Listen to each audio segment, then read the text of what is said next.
In ancient Rome, the strangest toilets in history. Roman public toilets, called latrines, were surprisingly advanced, social, and very different from what we are used to today.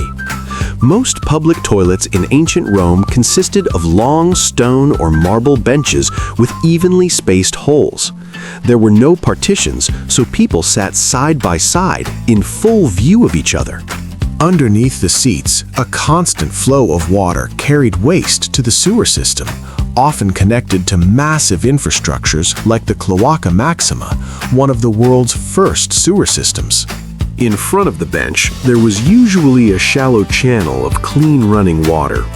This water was used to rinse a cleaning utensil called a tersorium, a sponge attached to a handle. People used the same sponge, yes, believe it or not. It was rinsed in water, sometimes with vinegar or salt. Not exactly according to modern hygiene standards, but it was considered practical at the time.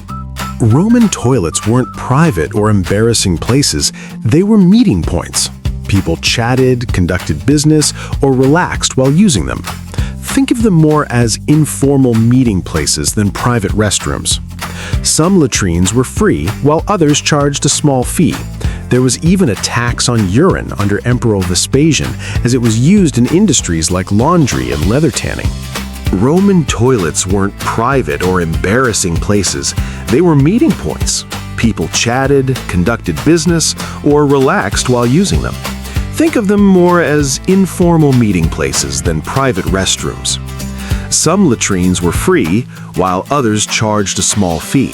There was even a tax on urine under Emperor Vespasian, as it was used in industries like laundry and leather tanning. Subscribe to the Ancient Civilizations channel and discover incredible stories from the past.